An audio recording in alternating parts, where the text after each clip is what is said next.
The forsaken places of history, ominous and mysterious. Yugoslavia, a socialist country but not part of the Warsaw Pact. A multi-ethnic state that keeps its ethnic tensions in check. Yet, eventually, it ran out of money, and brothers became enemies. A secret military airbase, cut deep inside a mountain. The most expensive structure in Yugoslavia. When it came time to pay the bills in the 1980s, and that's what happened.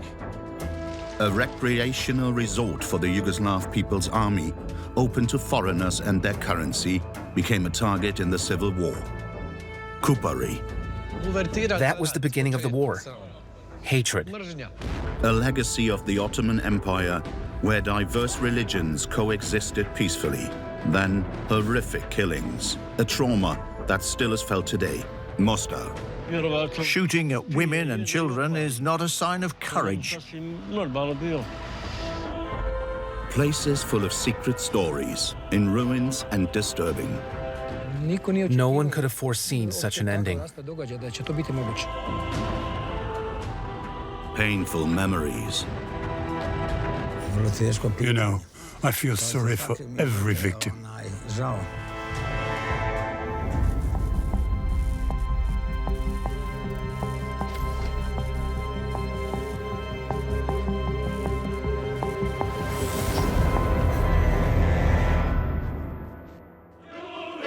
Josip Broz Tito, president of Yugoslavia, ruled since the end of World War II.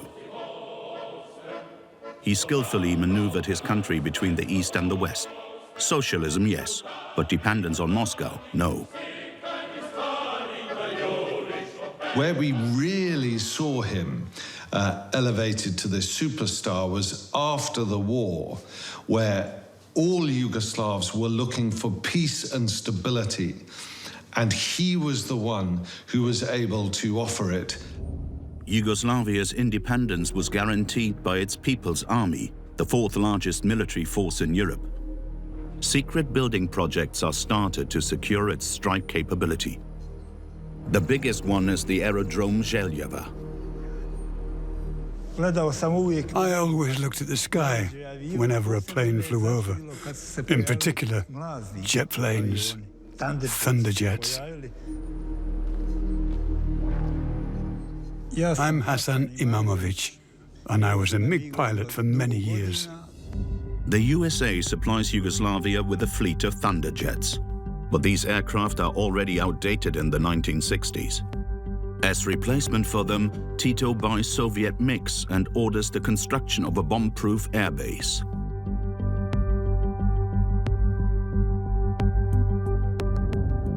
Outside, you can only see the start and landing runways. The actual airbase is deep inside the mountain of Pljevica. The 73-year-old Hasan Imamovic knows every inch of these mountain caverns. He was one of the first pilots here. The first squadron arrived on May the 27th, 1968, from the airport at Pleso.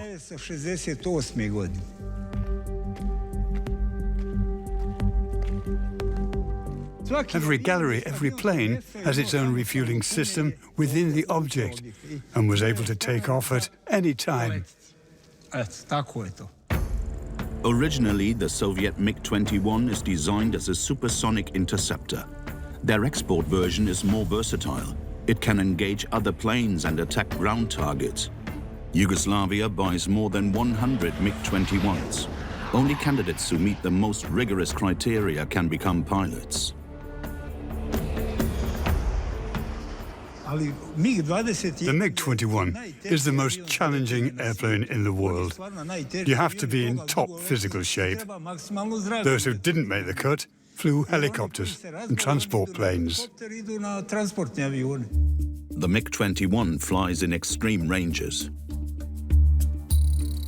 Its maximum altitude is 21.3 kilometers, and for that, you needed a cosmonaut spacesuit. Construction work for the secret project started in 1957. Estimated costs back then, $6 billion US. About 50 billion euros in today's money. Its completion was delayed for years. The cast rock in these mountains posed a real problem during construction, and the structure of the mountain, which is shot through with caverns. Today, the forests have reclaimed the pride of Yugoslavia. You can only see the runways. There are 5 of them, between 2,000 and 2,800 meters long each. At their ends, the 3 access points to the actual base.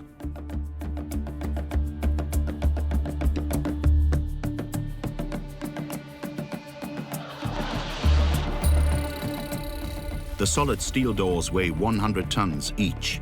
There are 3 big caves inside the mountain, space enough for 3 fighter jet squadrons. There are also supply rooms, commando centers, training and sleeping facilities, and a mess hall. A total of 3.5 kilometers of tunnel are blasted out of the mountain. This is more than just another prestige project for President Tito. Yugoslavia needs to be prepared for 2 possible war scenarios. The enemy could attack from the east or the west. The airbase is located at the strategically optimal site for Yugoslavia.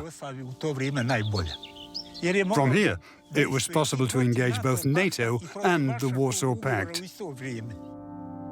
Not many people can remember how things were back then. In the 70s, everything was completely different from today. It was the time of the Cold War, the days of Soviets and NATO, of nuclear weapons tests, of the nuclear threat. In my opinion, the construction of such an object showed the others that we were willing to fight. August 1968. After 11 years of construction, Zeljava is still not finished yet. Suddenly, an order is issued. The base has to be made operational immediately. The reason for this could be found only 800 kilometers to the north. In Prague, 2,000 Warsaw Pact tanks backed up by 250,000 soldiers invaded Czechoslovakia. Yugoslavia's ruler Tito is afraid that the troops' mission was to first take over Prague and then Belgrade. The High Command was of the opinion that an invasion was imminent. They just didn't know the exact day. So everything was sped up to get the airbase operational, because of course they were expecting them to attack us as well. The bunker airbase Zeljava is declared finished by executive order. Sure, things would not have turned out the way they did in Czechoslovakia, but the crisis there made sure that everything here was completed quickly. Interesting fact is that in spite of the political situation being so difficult, the Russians delivered the MiGs on schedule, not even a day late. Hasan Imamovic retired in 1986, 6 years before Zeljava is destroyed.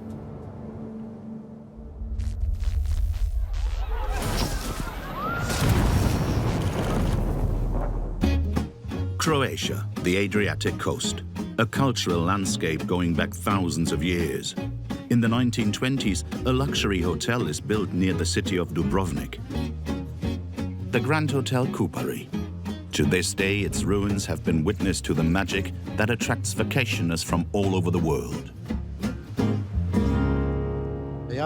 My name is Ante Marstraba. I worked at this holiday resort from 1975 to 1991. Today, all that's left of the Grand Hotel is rubble, a memorial to an era in the Balkans when the dream of a multi-ethnic people living together in peace is kept alive by an iron fist.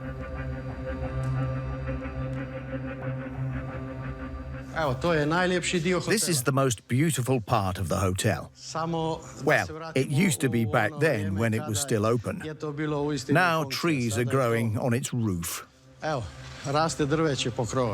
Yugoslavia is founded after World War I. Up to this point, the peoples of the land had been living under various rulers: Austria-Hungary, Serbia, and the Ottoman Empire. In 1918, Yugoslavia was founded on the strengths of the southern Slavic languages, being so closely related. This of ethnic linguistic proximity became a factor back then because it meant common ground for the future. Slovenians, Croats, Bosnian Muslims, Serbs, Montenegrins and Macedonians all belong to the southern Slavs. Plus, there are large communities of Hungarian and Albanian minorities that also live in the country. Yugoslavia itself is divided into 6 constituent republics, which don't always correspond to the ethnic groups living there. And that should prove to be a fatal fact in the course of history. After World War II, President Tito turns Yugoslavia into a socialist country, which, however, is allied neither with the Soviet Eastern Bloc nor the West. This wasn't a Democrat. Tito was a communist. He wanted to get rid, marginalize, and have control. The Yugoslav People's Army that Tito built is meant to guarantee Yugoslavia's independence. Its officers belong to society's upper crust and enjoy many privileges. Cupari, the luxury resort on the Adriatic coast, is converted into a military resort. The guests were mostly military, officers and their families. Later, they relaxed this rule a bit and allowed foreigners, like Russians or the French, to come here. Yugoslavia in the 70s is an open country and more affordable than Italy or France. And so, more and more tourists flock from the West. 3 million in 1965, but in 1970, it's 5 million already, and 10 million in 1980. Including the campers, we had up to 8,000 guests per day. That means that in 1987, we had 1.8 million overnight stays by mid-September. There was no difference in how people were treated, if they were 7 years old or 80. Revenues from tourism keep the rundown planned economy of Yugoslavia afloat. Yet the country spends more money than it can make. The government takes out loans in the east and the west. At the beginning of the 80s, the multi-ethnic country is deep in the red.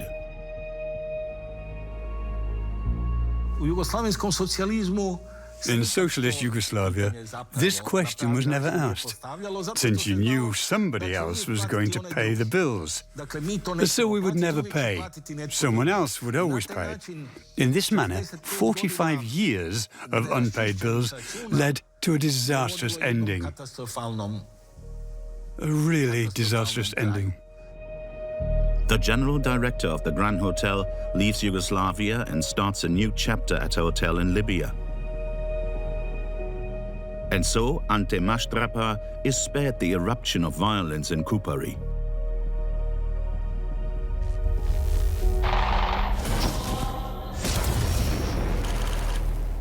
Bosnia-Herzegovina, a constituent republic in the heart of Yugoslavia, with a rugged landscape and a grand history. In Mostar, opportunities and problems are thrown into particularly stark relief. The city center, cultural heritage of the Ottoman Empire. In the 1970s, socialist architecture was supposed to rejuvenate the city. Outside the old city of Mostar, a bank building is erected, designed by one of the most prominent architects in the country. When you start drawing, you come up with your first solution, then a second one, and so on. These two streets form an angle. A 10,000 square meter building was supposed to go up there. It was meant to be the financial center of Herzegovina. The bank administration would be headquartered here. My name is Dragan Djedic, born in 1949. I'm the architect who designed this building here in Mostar. Dragan Bidic's father, Cemal, fought against the German occupation together with Tito. After the war, he went into politics and rose to the position of minister-president. The Bidic family is Muslim. His father Cemal advocated for the recognition of the Bosnian Muslims as an official ethnic group in Yugoslavia.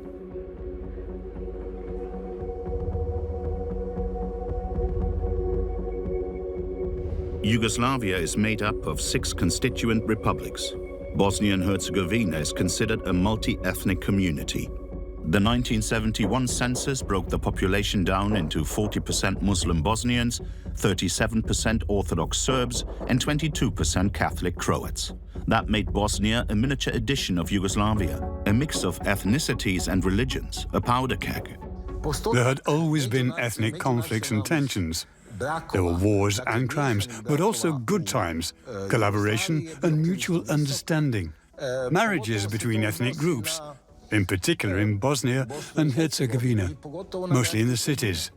That was the foundation for multinational collaboration, closeness, and mutual understanding. At that time, the population of Mostar is half Bosnian and half Croatian. The city is a model of peaceful coexistence.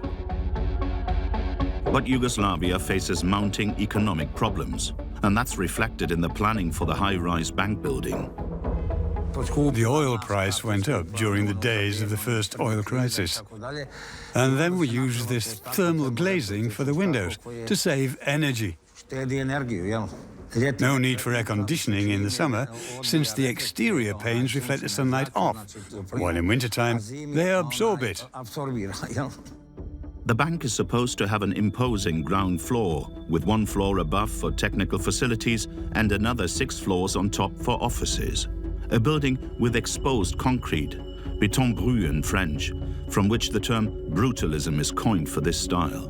This brutalism in architecture is an expression of modernity, so typical of Yugoslavia back in the 1950s and 1960s. Starting back in the 1950s, socialist Yugoslavia had broken with socialism and its cultural concept of Stalinism and devoted itself totally to modernity. The technology inside the concrete block was modern as well. We planned this in a very modern way 40 years ago. Each of these holes was meant for one workplace. Cables, power, telephones and so on ran through here, so nothing will be lying around. In 1991, the cables have been installed and the building is finished. But then the war broke out and everything came to a halt, and that never changed, unfortunately. It is Mostar's tallest building. It offers you an unblocked vista of the inner city and the surrounding mountains. It is this 360-degree view that will turn Dragan's building into a place of terror. During the Civil War, Croat snipers chose this position to shoot at Bosnian civilians. You know, I feel sorry for every casualty. I honestly do.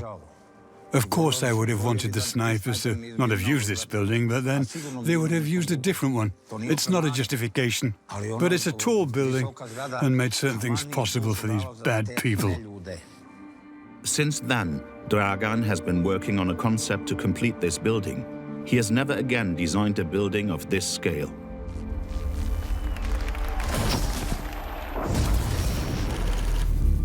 Back to Cupari by the sea. Here, tourists from the west sunbathed on the beach alongside soldiers from the People's Army.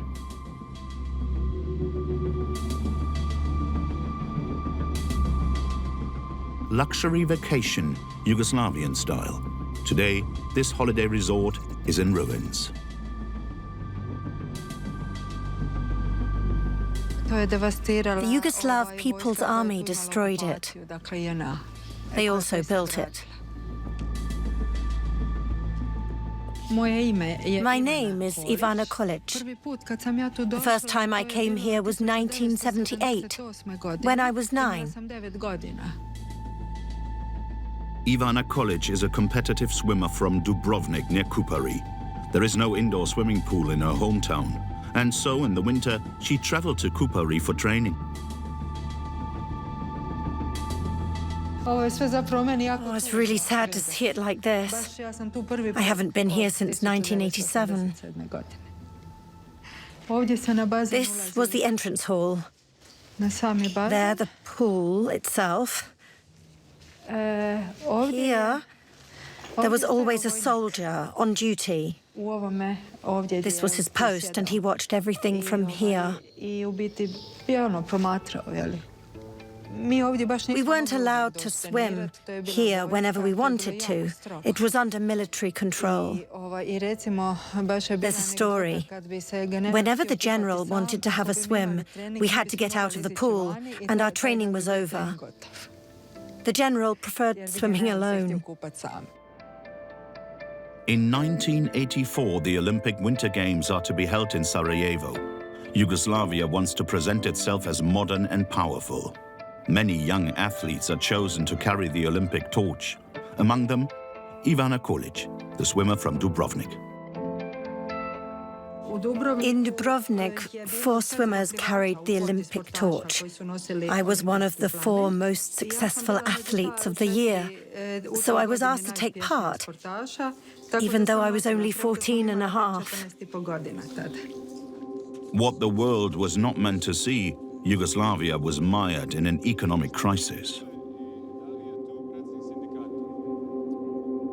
When it came time to pay the bills in the 1980s, and that's what happened, that was when the decline happened. So coincidental with Tito's death, you had Yugoslavia's debt coming due.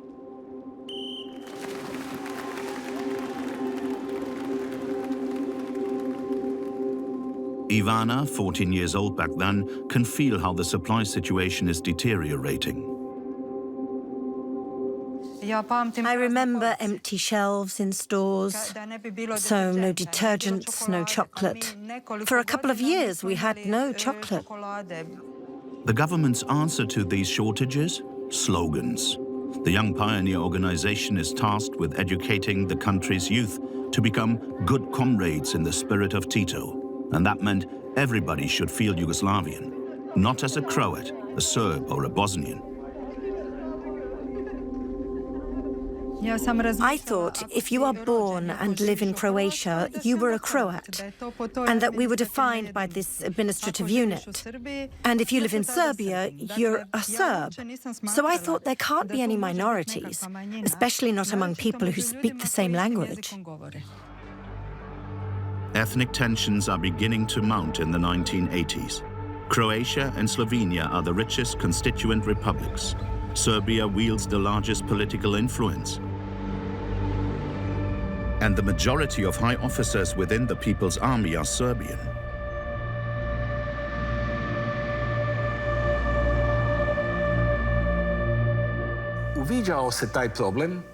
The problem, of course, became very clear. A new law was passed to fill the ranks of higher officers, colonels and generals proportionally to their numbers in the population. The army ignored this law.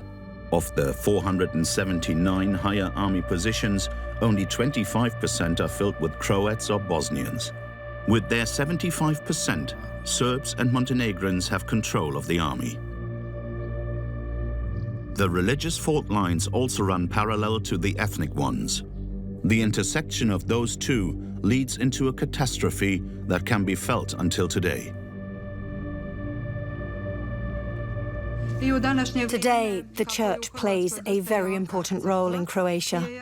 There's a kind of Christian or better Catholic indoctrination happening. Much worse than ever during communism. Ivana Kolic left Cupari to go to law school. She only returned after the war. Today, the former competitive swimmer works as an attorney for labor law in Dubrovnik.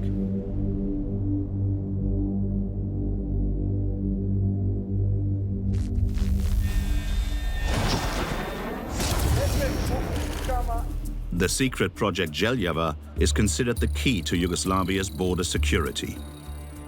The facility in the mountain of Plejovica is reinforced with concrete to withstand even nuclear attacks. The MiG fighters stationed here can be made battle-ready within a few minutes. They are meant to deter any attacks from the east and the west. However, the facility proves useless against attacks from within during a civil war.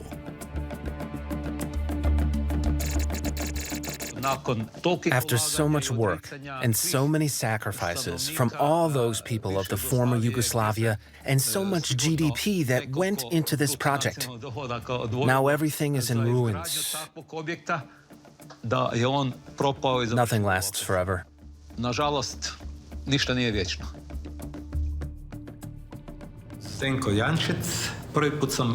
Zenko Jancic. I came to the airbase for the first time in August of 1981.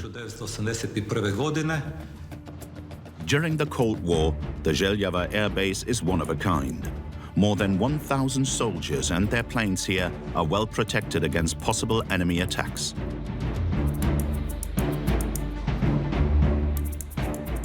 An underground fortress built to safeguard Yugoslavia's air sovereignty. But there are not only fighter planes in Željava. Yugoslavia's aerial reconnaissance is also coordinated from here.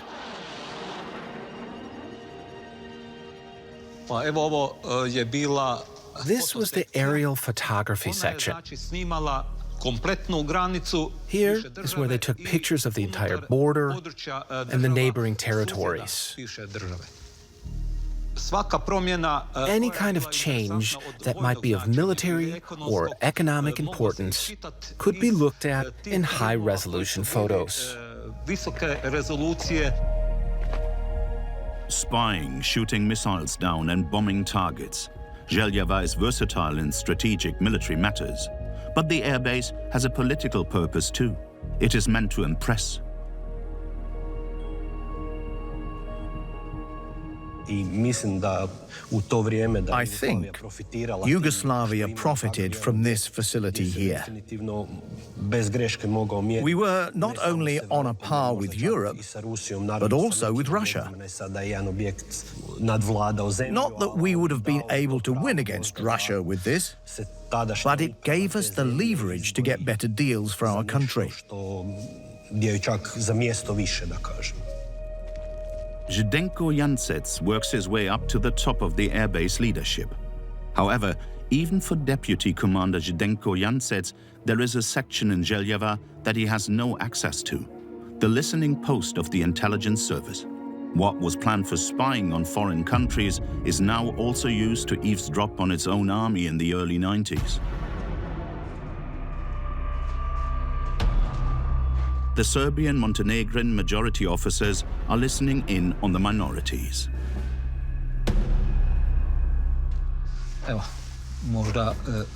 Here, maybe these connectors tell you more about what the purpose of all this was. All the telephone calls were recorded and patched through here. The problem was that this was highly controversial in the final years of this object. It didn't fulfill its original mission anymore, but was used for nationalism.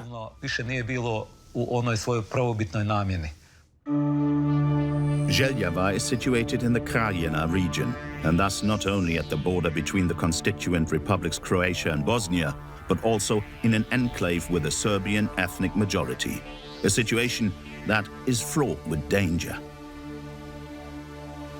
The Serbs in Krajina are afraid of Croatia seceding from Yugoslavia. That would make them a minority in a Croatian state. The Yugoslav People's Army, with its Serbian Majority Officers Corps, supports the nationalists in Krajina. Zdenko Jancec discovers that weapons and ammunition are disappearing from Željava and resurfacing later in the hands of Krajina militias. When I saw what the Yugoslav People's Army was doing here, it was mostly the Serbs.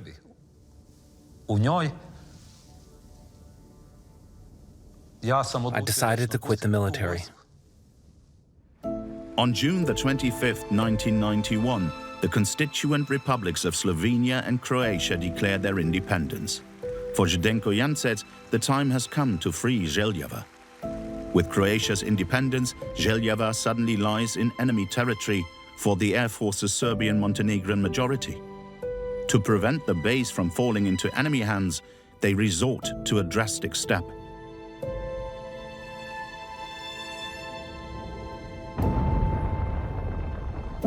The single biggest investment in Yugoslavia's history now lies shattered and in ruins. I can't tell you when. Probably at the beginning of 1992, it became clear that you couldn't hold Croatia, and Bosnia was also at risk. In the end, the MiGs still deployed here bombed all the runways. To this day, you can see the craters from the air.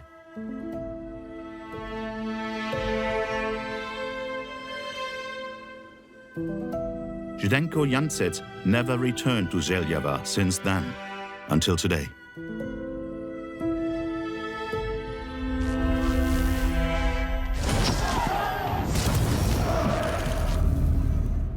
The civil war also has a dramatic impact in Cupari. The luxury resort on the Adriatic coast near Dubrovnik attracts tourists from all over the world. The special thing is, the facility is under military control. Here, the crisis that pushes Yugoslavia to the brink of bankruptcy in the 1980s has gone almost unnoticed for a long time. An island of precarious serenity, while elsewhere, Yugoslavia's catastrophe is picking up speed.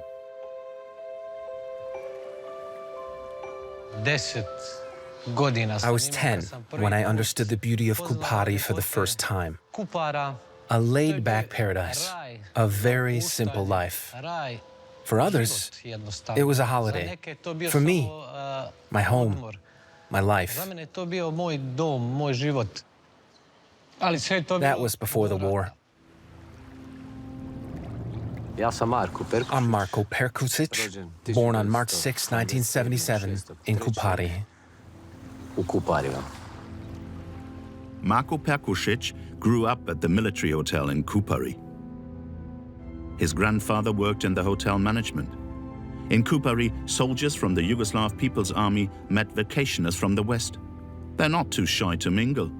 However, the growing nationalism doesn't stop at young people.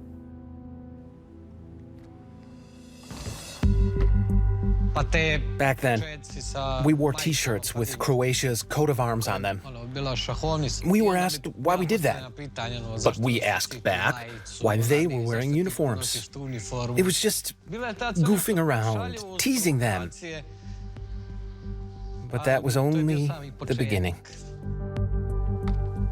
Marko, 13 years old then, had no idea about the history of Croatia's coat of arms. During World War II, it is also the symbol of Croatian fascists. There is a danger of the old animosities between Croats and Serbs flaring up again. The prevailing conviction was that the others were responsible for the problems of Yugoslavia and that they receive preferential treatment at our expense. That was the basis for inter-ethnic conflicts and eventually for the wars at the beginning of the 90s. May the 13th, 1990, the top match in the Yugoslavian Soccer League. Dynamo Zagreb against Red Star Belgrade. For some of the fans of both sides, this also means Croats against Serbs. The game ends in violence. 60 people are injured. The beginning of the end of Yugoslavia. The people we had known since our childhood were suddenly carrying batons or knives. What are you doing with a knife? I asked. And he replied, I don't know, in case I'm attacked. That was the beginning of war and hatred. The central government is unwilling to simply accept Croatia's and Slovenia's declarations of independence. Serbian politicians and the military see themselves as the defenders of Yugoslavia's unity and attack Slovenia and Croatia. On Croatia's Adriatic coast, People's Army units are marching on Dubrovnik.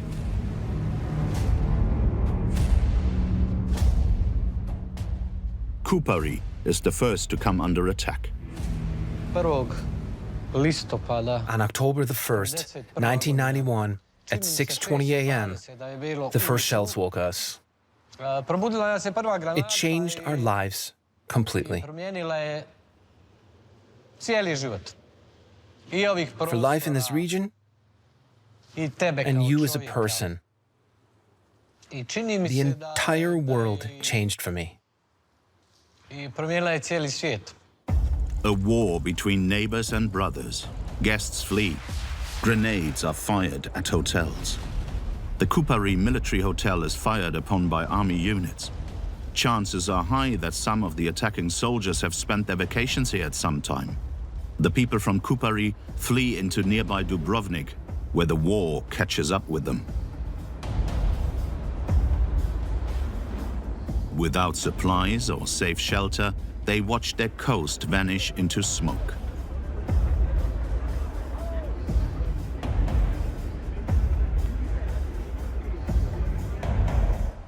Marco spends a year as a refugee in Germany.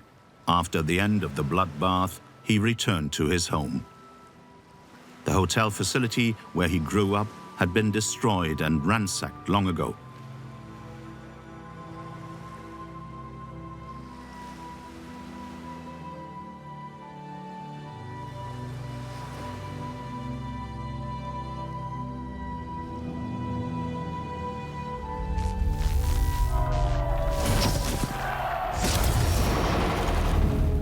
In March 1992, the Bosnian population votes on its independence. Even before the result is known, the Bosnian government is claiming that a majority has voted for independence. Western governments fear the fragmentation of Bosnia could throw the republic into a civil war worse than that which killed thousands in Croatia. Fears that come true.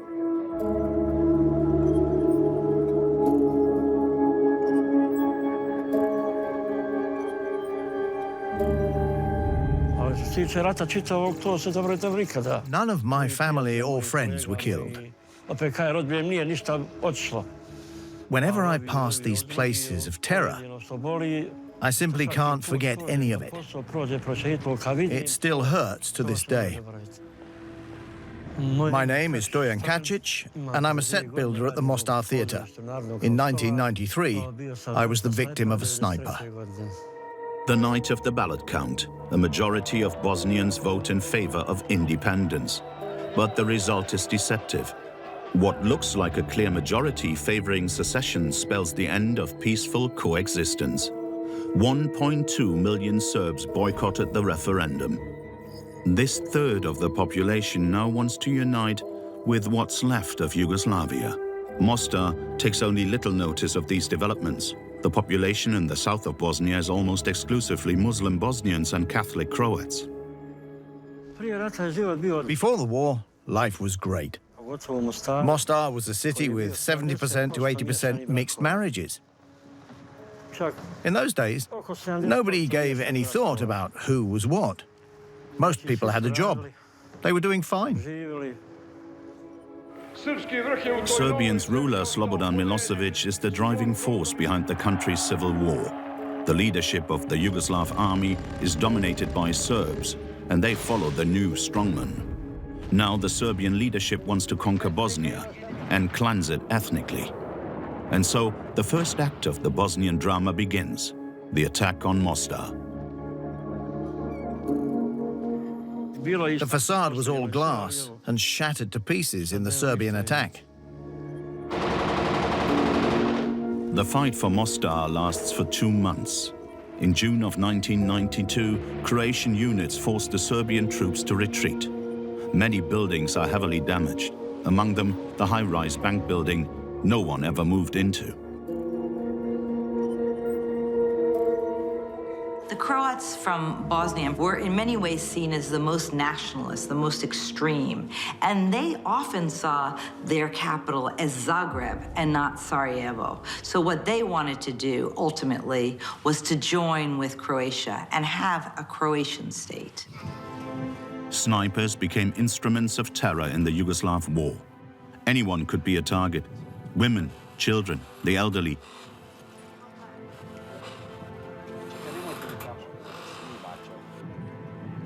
Their goal was to strike fear in the hearts of their enemies.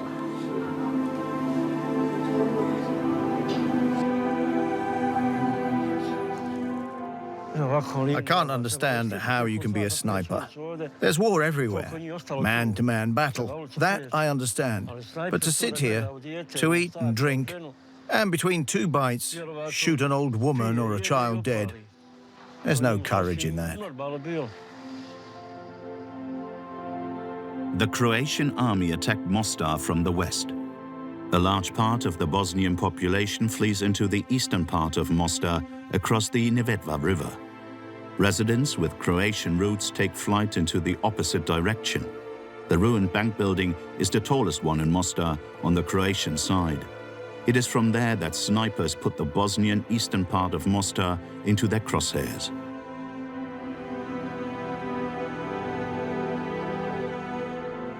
Only 1 kilometer away as the crow flies, a residential neighborhood on a hill. In the fall of 1993, Stojan is walking uphill on a small road and is hit in the leg by a sniper's bullet.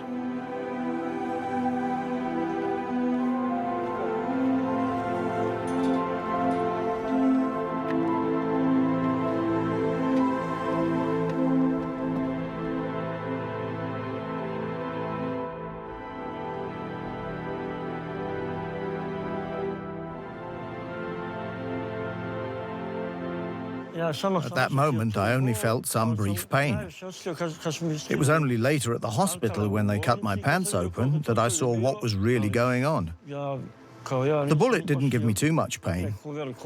Maybe I didn't feel anything out of spite. I really didn't feel anything. The bullet went clean through. A big scar reminds Stojan of the civil war every day.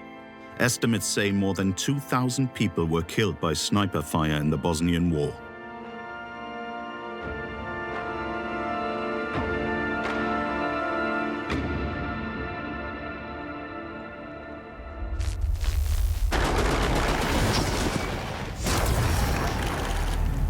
After the Civil War, many look back at life in former Yugoslavia like it was some kind of a lost, idyllic world. Above all, of course, those who had benefited from the system, politicians and officers. But many ordinary citizens also look back at Yugoslavia with nostalgia, where life may not have been prosperous, but peaceful at least. We lived a normal life. There were no tensions. Back then, we practiced the so-called brotherhood and unity. When you think about it later, if someone had told you a few months before what was going to happen, you would have told them they're nuts. I'm Daniel Borovic, a MiG-21 pilot. I was stationed at the Željava Air Base between 1982 and 92. What may well be the most unusual legacy of Yugoslavia lies deep inside a mountain, the military airfield Željava. You're born with it, what it takes to be a fighter pilot. Only a few people can do the job. In theory, only 0.5% of all people have what it takes to be a fighter pilot. Do you realize how few that is? 3 MiG-21 squadrons are stationed in Željava. 2 for airfights and 1 for reconnaissance, with high-resolution cameras.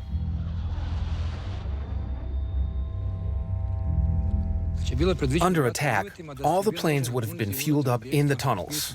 Unfortunately, the facility has been destroyed. It's stuck. We were prepared for war against a foreign enemy, but things didn't turn out quite like we expected. With the breakup of Yugoslavia, the army also begins to fall apart. Serbs and Montenegrins become allies against Croats and Bosnians. Most heavy weaponry remains in Serbian hands. Croatia tries to secure a MiG fighter jet and gets in touch with Croatian officers. This conversation was, of course, picked up by the listeners. Someone got direct orders to find somebody at the airfield who was willing to fly a plane across someday. Many Croats desert the army and defect to recently founded Croatia. Daniel stays behind. He's supposed to wait for an opportunity to bag a MiG-21. And so my family and I lived under emotional stress for months. We had to pretend everything was still normal, go to work, but in reality, you're waiting for something to happen, and you're outraged by current events. His superiors don't trust Daniel Borovic and put him on sick leave due to some alleged neurotic behavior. But the army was suffering from a shortage of fighter pilots. So in February 1992, he is allowed to fly again. He's tasked with training a new pilot for air-to-air combat. Borovic sees an opportunity. The situation was dramatic. That day, the weather was terrible. The two of us took off from runway number 2. Our job was to intercept a fighter jet. After the interception maneuver, when an opportunity presented itself, I broke away from the other pilot and continued on my own. Daniel can get away and lands his plane in his new home. It is the first fighter plane of the newly established Croatian army. To this day, Borovic is celebrated as a hero in Croatia and is seen as a traitor in Serbia.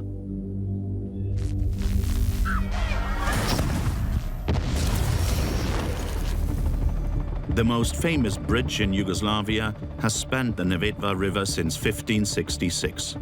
The name of this landmark, Stari Most, becomes the name of the city, Mostar. But the bridge divers are no less famous.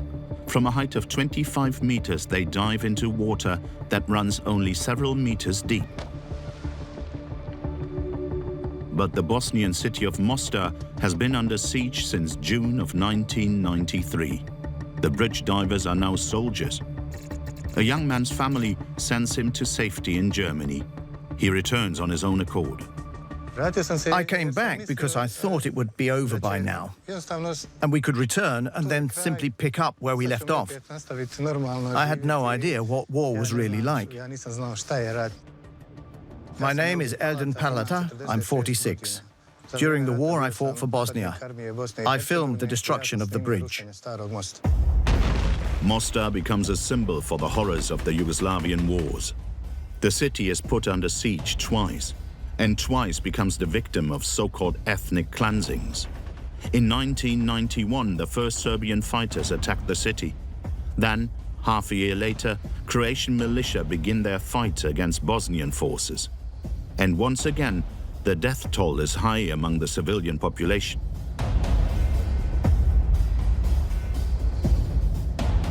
Eldin, a Muslim Bosnian, promises himself to never want revenge, in spite of everything that has happened.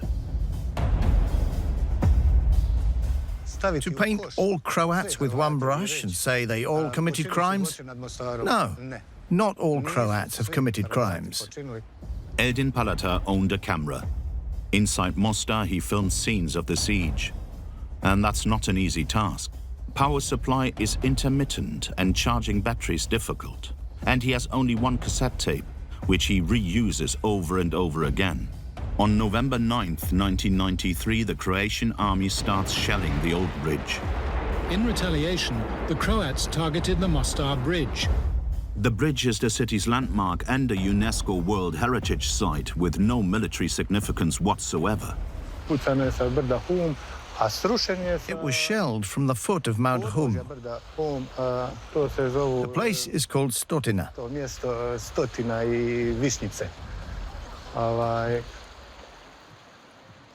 Why did they destroy the bridge? I don't know.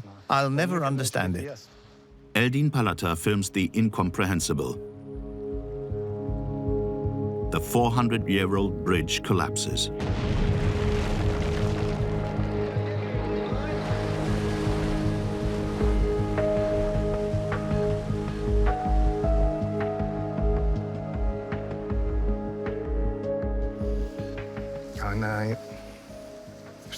After the bridge had collapsed, they started to celebrate on the Croatian side.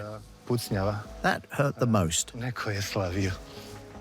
In 2004, a new bridge is opened. This new starry most has been designed using historical building plans to stay as true as possible to the original. The war in Bosnia ended with the Dayton Peace Agreement in 1995. However, the years of death and terror are not so easy to forget. Even the International Criminal Court in The Hague, established to prosecute war crimes in Yugoslavia, can only help so much.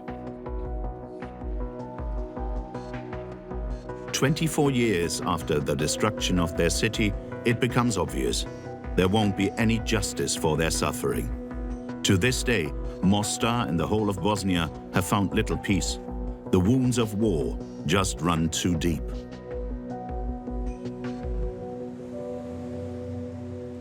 I'm afraid of the time during election campaigns in Mostar. Not because I'm afraid Croats or Serbs are going to attack me. Nobody's going to attack me. But politicians will exploit every chance they get to say, you see, you simply cannot live together with them. They create an atmosphere where every group only votes for their own. Muslims for Muslims, Croats for Croats. But what's going to happen to the people? The old Yugoslavia was drowned in a bloodbath. Nationalists and fanatics brought death and misery to thousands and thousands. Ancient animosities boiled over yet again. But slowly peace returned, and the peoples of the West Balkan were eventually able to become neighbors again. What remains are the traces of a lost world, the scars of a civil war, and the memory of 150,000 dead.